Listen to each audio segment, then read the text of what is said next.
যুব ও ক্রীড়া মন্ত্রণালয়ের উপদেষ্টা আসিফ মাহমুদ সজীব ভুঁইয়া জানিয়েছেন, দেশে দীর্ঘদিন অব্যবহৃত এবং ব্যবহার অনুপযোগী হয়ে পড়া স্টেডিয়ামগুলো সংস্কারের উদ্যোগ নেওয়া হয়েছে। তিনি বলেন, দেশের প্রতিটি উপজেলায় একটি করে মিনি স্টেডিয়াম নির্মাণ করা হবে, যাতে গ্রামীণ পর্যায় থেকেই ক্রীড়া উন্নয়ন নিশ্চিত করা যায়। শনিবার নাটোরের কানাইখালী মিনি স্টেডিয়াম সহ দেশের ১৪টি মিনি স্টেডিয়ামের উদ্বোধনী অনুষ্ঠানে এসব কথা বলেন তিনি। এ সময় উপস্থিত ছিলেন যুব ও ক্রীড়া মন্ত্রণালয়ের সচিব মাহবুবুল আলম, নাটোরের জেলা প্রশাসক আসমা শাহিন সহ জেলা পর্যায়ের কর্মকর্তারা। উপদেষ্টা আসিফ মাহমুদ আরও জানান, এখন পর্যন্ত ১৫০টি মিনি স্টেডিয়ামের কাজ সম্পন্ন হয়েছে। অনেক স্টেডিয়াম দীর্ঘদিন ব্যবহার না করায় ব্যবহারের অযোগ্য হয়ে পড়েছে, তাই সেগুলো সংস্কারের মাধ্যমে পুনরায় ক্রীড়া কার্যক্রমে সম্পৃক্ত করার কাজ চলছে। শুধুমাত্র উদ্বোধন করার মাধ্যমে কিংবা কাজ শেষ করার মধ্য দিয়ে শেষ নয়, বরং স্টেডিয়ামের যথাযথ ব্যবহার হলেই শুধুমাত্র আমাদের স্পোর্টসের জন্য এটা সুযোগ প্রসারী ভূমিকা রাখতে পারবে বলে আমরা মনে করি।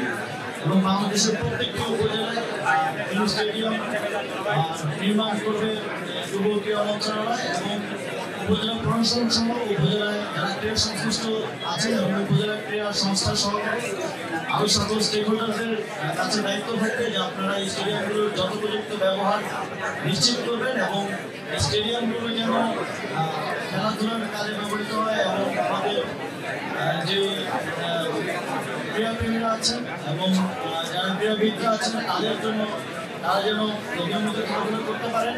আমাদের একটা এক্সপিরিয়েন্স হচ্ছে, আমাদের যত স্টেডিয়াম আছে অধিকাংশই ব্যবহার না হওয়ার কারণে কিংবা অব্যবস্থাপনার কারণে এখন এক ধরনের ব্যবহার অনুপযোগী অবস্থায় আছে, সেগুলোকে আমরা সংস্কারের উদ্যোগ নিচ্ছি। আমাদের আহ্বান থাকবে যে যারা স্থানীয় প্রশাসন থেকে শুরু করে স্থানীয় ক্রীড়া সংশ্লিষ্ট যারা আছেন এই স্টেডিয়ামগুলো যথোপযুক্ত ব্যবহার নিশ্চিত করবেন। খেলাধুলার মধ্য দিয়ে সকল পর্যায়ে মাদক সহকারে সমাজের যে অশুভ যে প্র্যাকটিসগুলো আছে সেগুলো থেকে বেরিয়ে আসা সম্ভব এবং প্রতিটি উপজেলায় মাঠ, উপজেলা থেকে শুরু করে ইউনিয়ন পর্যায়ে মাঠ এবং তার ব্যবহারের মাধ্যমে আমরা আরও ভালো ভালো উপদেষ্টা আসিফ উপজেলা প্রশাসন, ক্রীড়া সংস্থা ও সংশ্লিষ্ট স্টেক হোল্ডারদের প্রতি আহ্বান জানান যেন নবনির্মিত স্টেডিয়ামগুলো অব্যবহৃত না থাকে এবং নিয়মিতভাবে খেলাধুলা নিশ্চিত করা হয়। এতে উপজেলা পর্যায় থেকেই জাতীয় ও আন্তর্জাতিক মানের খেলোয়াড় তৈরি সম্ভব বলে আশাবাদ ব্যক্ত করেন তিনি।